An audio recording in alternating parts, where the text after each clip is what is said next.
No, just you drop your resume off on Capitol Hill, man. Just they said they gonna call you. Ain't you always talking to me about opportunity zones? How come ain't no opportunity zones on Capitol Hill, huh?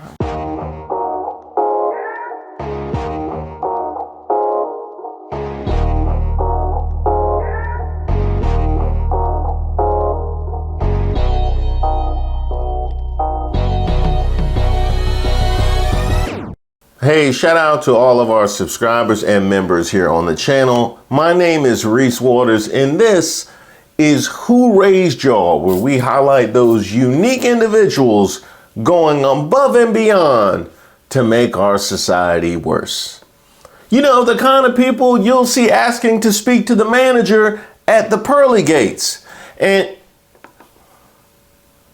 is that Byron?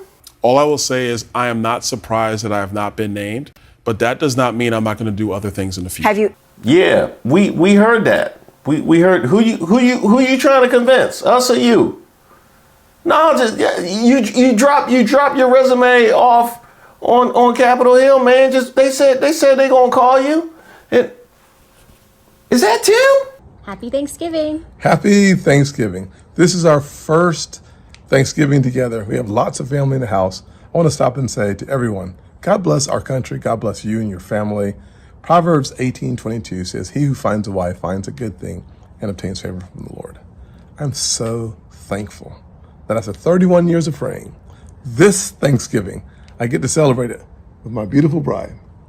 God has blessed me. See y'all soon. God bless. Bye-bye. You just wanted us to know that you were still married, didn't you? Yeah, you did. Yeah, you did. Yeah, cause you saw that Laura Loomer tweet, didn't you?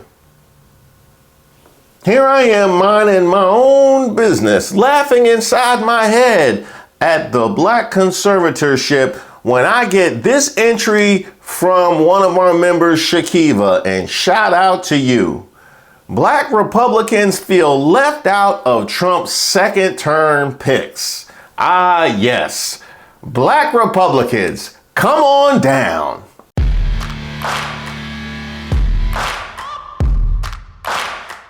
As President-elect Donald Trump fills out his cabinet and chooses his closest advisors ahead of Inauguration Day, many African-American leaders are asking why more black people haven't been appointed to key positions. Not this African-American leader.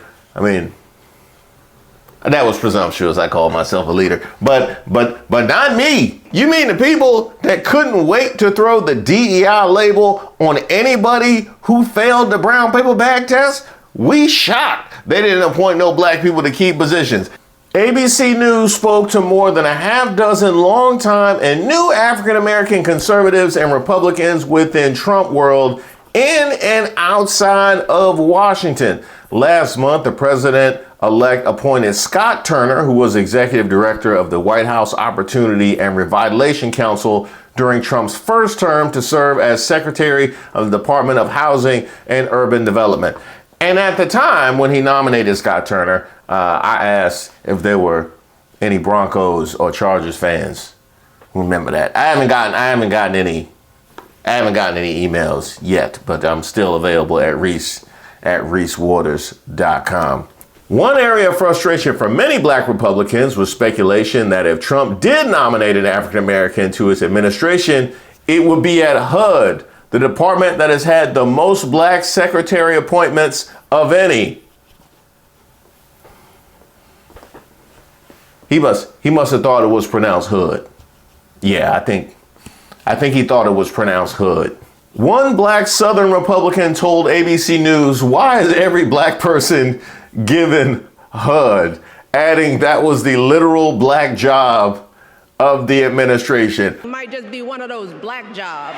Why black Southern Republicans got the same jokes I got? They got the same jokes I got. Let me find out the black Southern Republican caucus got a comedy show.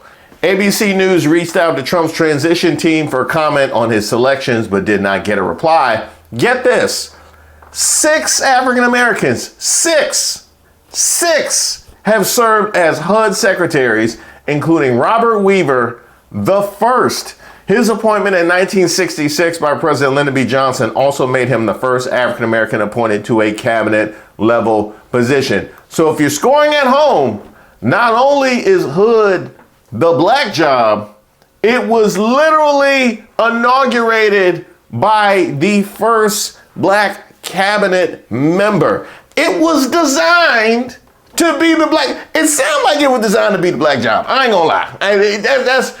That's what you're telling me. It sounded like it was designed to be the black job.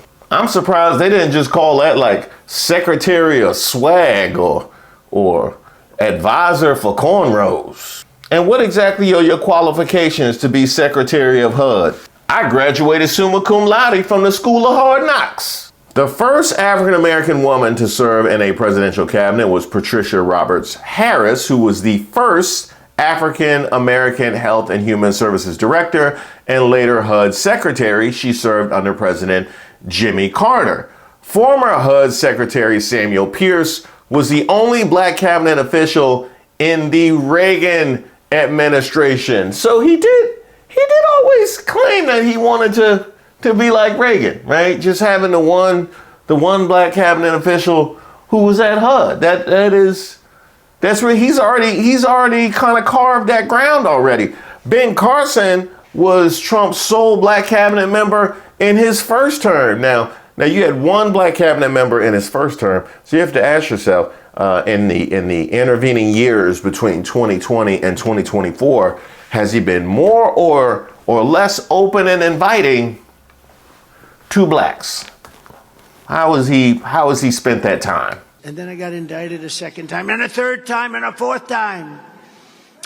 And a lot of people said that that's why the black people like me, because they have been hurt so badly and discriminated against. And they actually viewed me as I'm being discriminated against. It's been pretty amazing.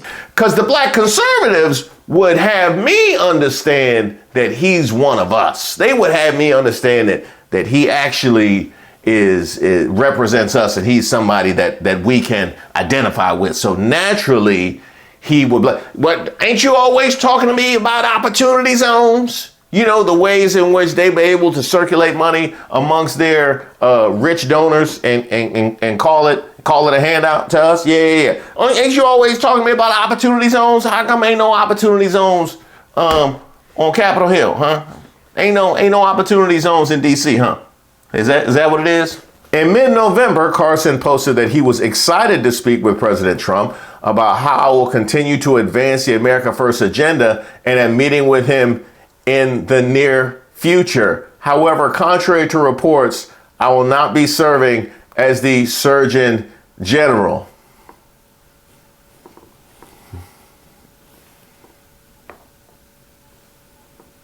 I've had one of those meetings before. I've had one of those meetings before. No, I understand you just want to be friends, but I just wanted to sit down with you and find out why, for my future.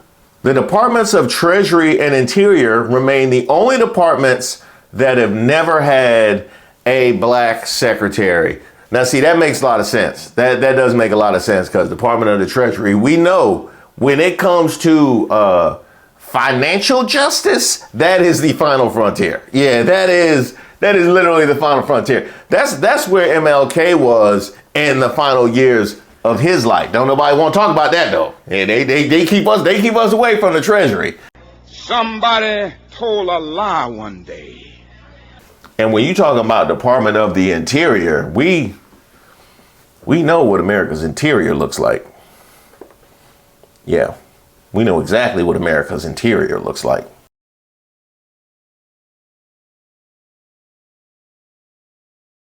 Another key position black conservatives believe need to be filled by an African American is assistant to the president, a senior level role within the White House. Trump previously appointed Omarosa Manigault Newman, a contestant on his The Apprentice TV series, as the sole black assistant to the president.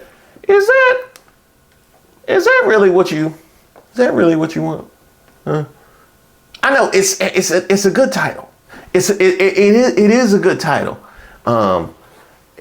assistant to the president, but they gonna ask who was there before. You know what I mean? They gonna probably ask who was there before. First of all, it is a really sad day in America when we can't emphatically deny that the President of the United States used some type of racial slur. That's a very, very sad day in this country. And she said, I can't guarantee that. If someone had asked that question about Barack Obama, then there would be no question, oh, he never said anything derogatory about a person. But with Donald Trump, it's not so certain that he did.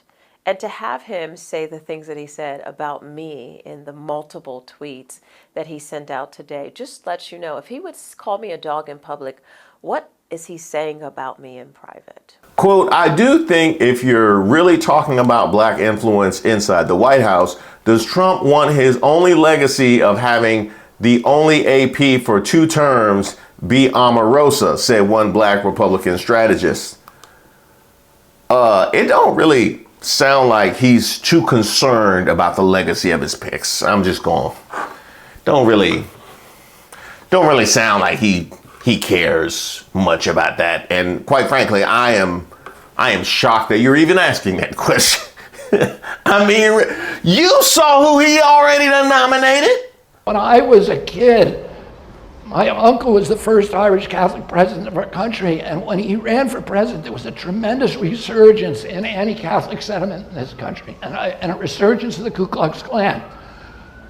I remember crosses being burned when I was a kid against an anti-Catholic president. A lot of other, I was called a Mick, a mackerel snatcher.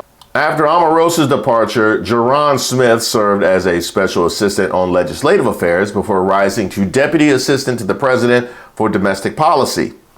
Ashley Bell, a prominent black Republican, served as a White House advisor on entrepreneurship and a regional administrator for the Small Business Administration. Bell's former boss is former SBA Administrator Linda McMahon, who Trump announced as his pick for the Department of Education. McMahon also is the co-chair of the Trump-Vance transition team. Now, to be fair, they are trying to eliminate the Department of Education. And I can't see anybody that I would rather head up an agency that I want to eliminate than Linda McMahon.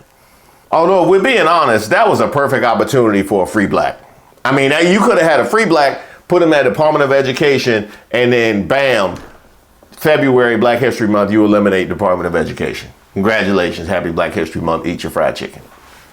You could have done that. And then you could have said that you had another black person in your cabinet. They didn't even do that.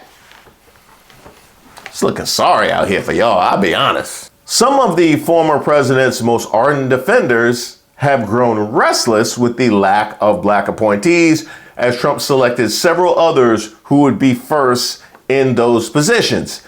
If confirmed, Senator Marco Rubio would be the first Hispanic Secretary of State. Scott Bessent would be the first openly gay Secretary of the Treasury, and Tulsi Gabbard would be the first Asian American and youngest ever Director of National Intelligence. Quote, I can't tweet that we need more black conservatives because the left will attack me saying it's a DEI hire. No, that's what y'all do.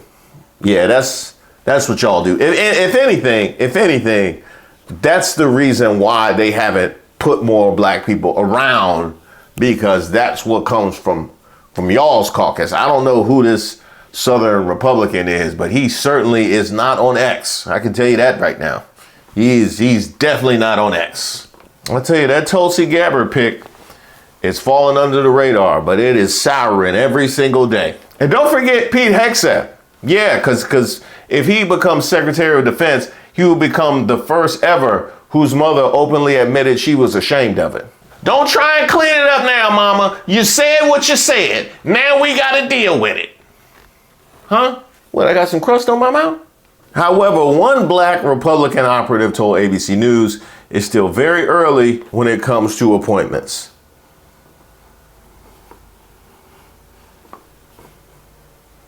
It's early.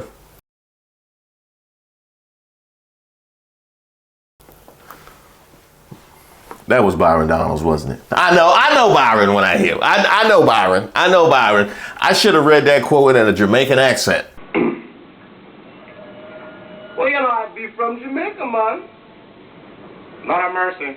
Quote, the Republican Party has never really fallen into the category of representation matters. Our strength comes from diversity, but that is not our bumper sticker slogan. We're not going to nominate black folks for the sake of nominating black people, the Republican operative said. Yeah, that's Byron.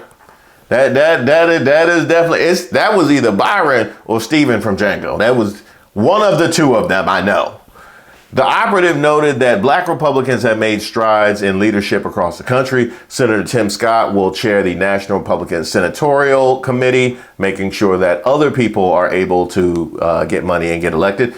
Byron Donalds is speculated to be running for governor or the U.S. Senate in Florida. If you're scoring at home, holding a seat that was vacated by one of his other nominees. Yeah, y'all think y'all slick. They think they slick.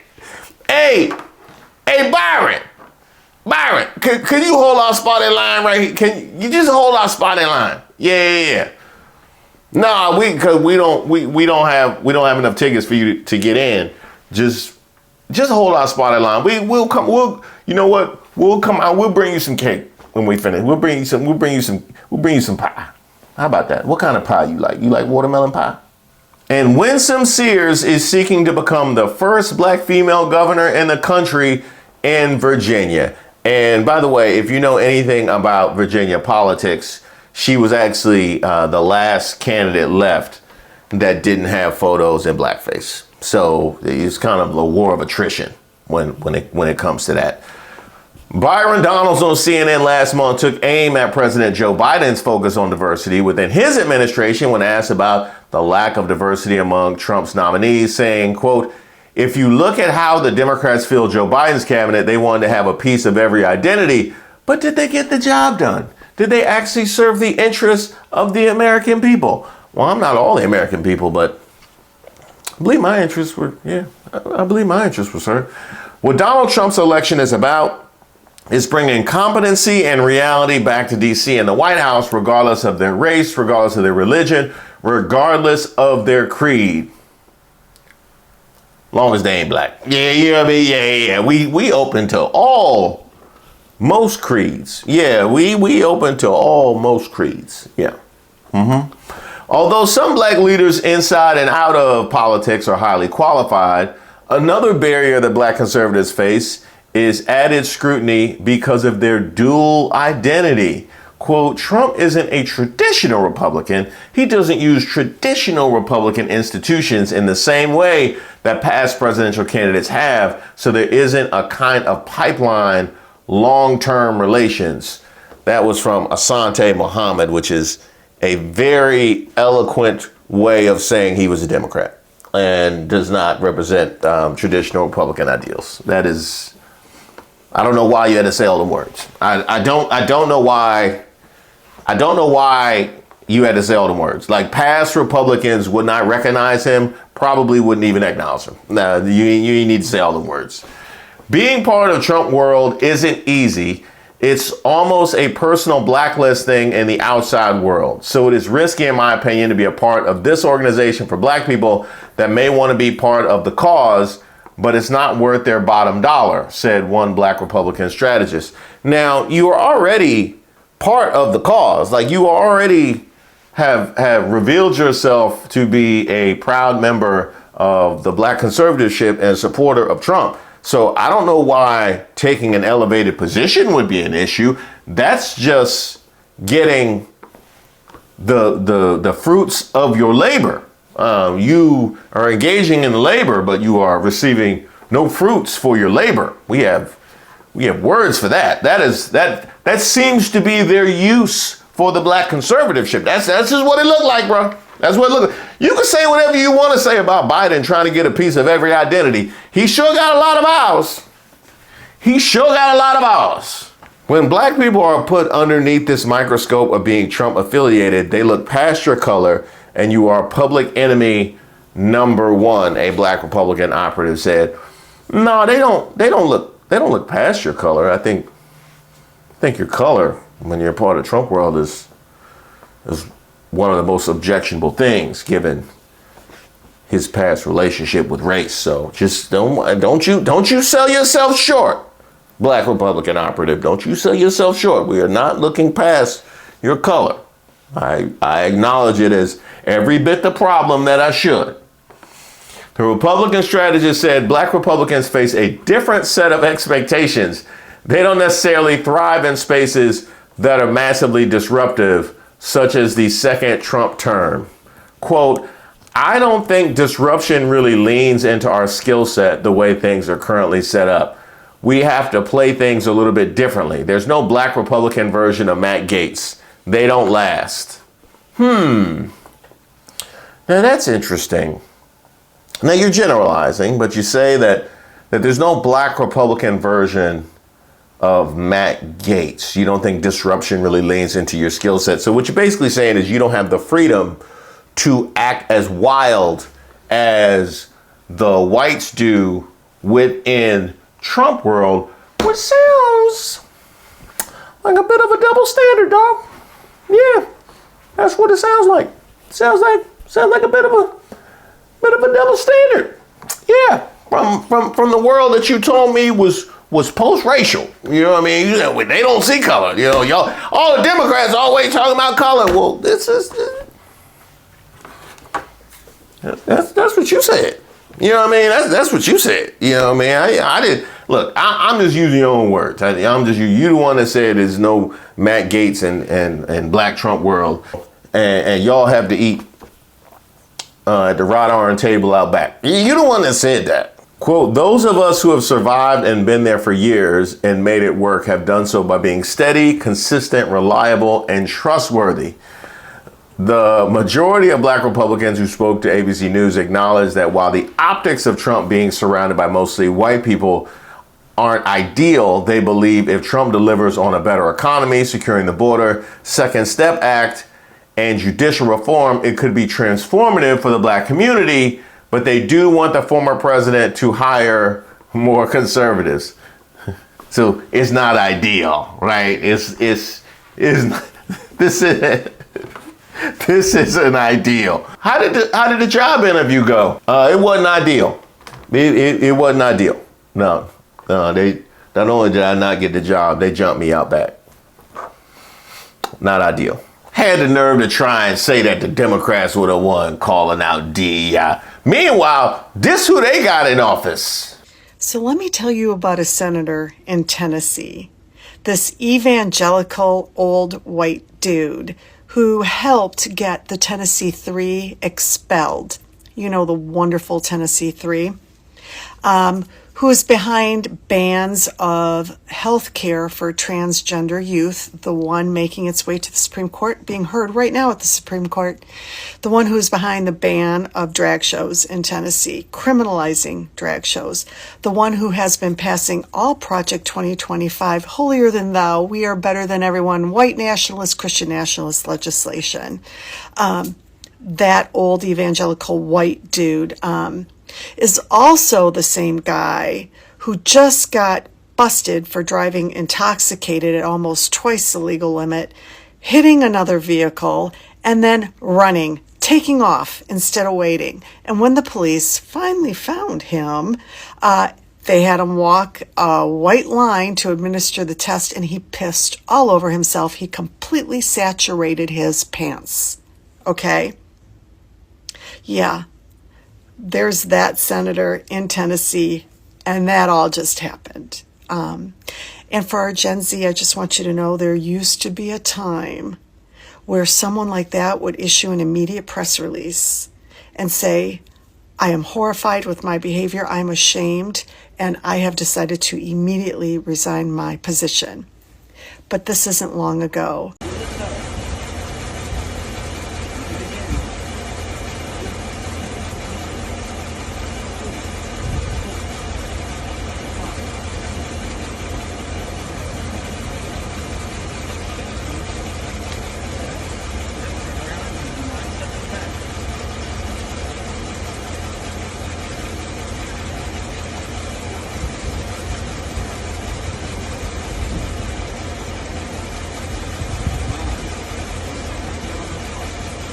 Yeah, he got an R next to his name, but you know what he don't have? Nobody calling him a DEI. Welcome to Trump world. Hey, I hope you guys had a wonderful start to your holiday. Shout out to all of our subscribers and members here on the channel, especially those who submitted possibilities and ideas for merch. You will see the results on my website, reesewaters.com. We got a ton of stuff. There's mugs there. There's t-shirts there, especially my depleted but never defeated t-shirt, which you guys really seem to enjoy. So keep sending in your ideas for possibilities at reesewaters.com. I also want to mention I was messing around on my phone and I happened to see that YouTube actually tells me who the most active members are on the channel. It's too many of you guys to name, but I wanted to give you guys a special nod, and I'll tip my cap whenever I possibly can. I've been talking to a lot of different people, and I think next year we'll probably have some new projects on the way, some special lives, some special projects specifically for the members. So be on the lookout for that. I can't wait to get started. And by the way, the link to membership is in the description box to all of my videos. So just go to a recent video and you will find the link to membership right there.